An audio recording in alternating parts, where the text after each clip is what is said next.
Cornfield. All right, we'll just keep this thing going. Please welcome, first time doing this open mic, please welcome Mr. Mountaineer Steve.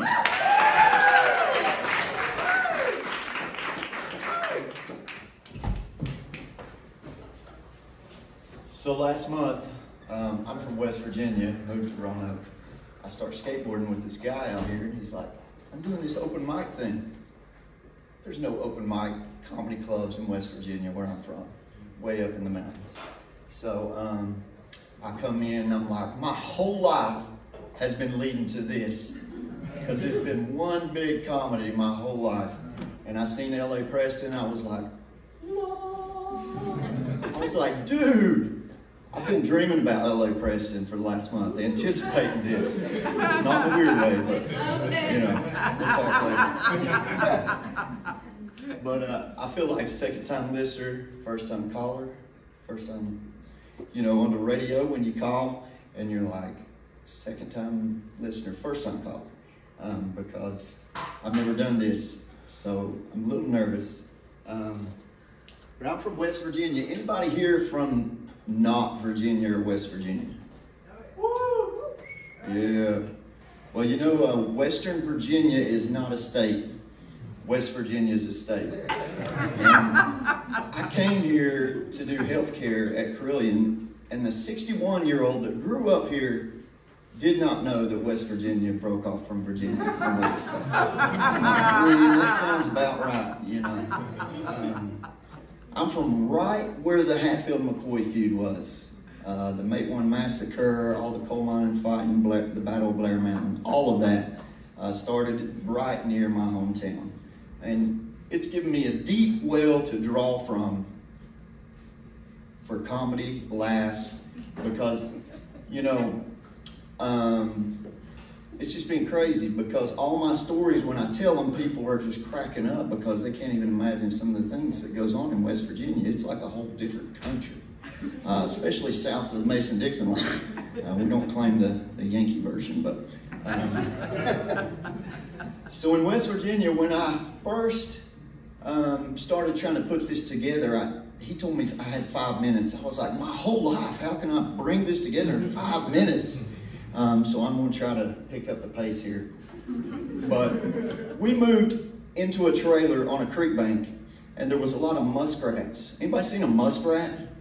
It's not a normal rat. I mean, this thing would like kill you. It looks crazy. And we had this golden retriever staked in the ground with a chain, and they were everywhere. And my dad, he would catch them, and this trap that caught them live, and I would have to drown them in the creek and then go bury them.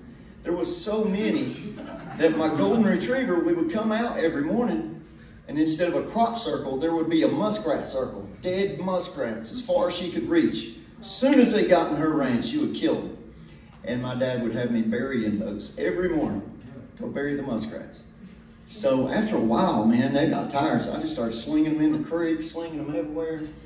We're riding the four-wheeler, and there's a tree in the creek and a bunch of muskrats. And he's like, you been burying those muskrats? I'm like, no, those are those people's muskrats over here. I buried mine. So somebody dropped off a Labrador, and it came to our house with a bunch of different animals that always show up. And my dad decided, and there's a lot of mountains in West Virginia, he decided he was going to go drop it off at a coal mine and leave it there, because the men would feed it every day, pet it, it would get a lot of attention with the miners. And while he was gone, the dog shows back up. So many burrs and briars, and he's soaking wet and breathing. And then about 20 minutes later, my dad gets home. The dog had beat him back to the house when he dropped him. He was not going to take no for an answer. Yeah. So there was a guy up the road that trained these terriers. Anybody have a terrier? Man, they ought to call those dogs terrors. He was training them to treat raccoons. So he had a raccoon in a cage. And we get out from school. When I'm in high school, we run up, like, we'll go check this raccoon out that he's training with. And we go look at the raccoon. the dogs had jumped up and eat the legs off the raccoon. It's sitting there just in the cage like a stump. So I run over to tell him about it, you know, and he's shoveling gravel, and I put my hands in my pockets. The next thing I know, I'm on the ground. He's like, nobody puts their hands in their pockets while I'm working, boy. And that's the kind of people in West Virginia I grew up with. I think my time has ended, but I appreciate you guys giving me a shot at this.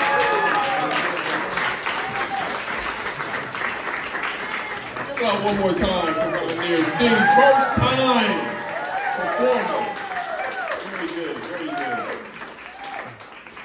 All right, we're going to just keep this thing rolling. Coming to the stage, please welcome Miss Misty Dawn.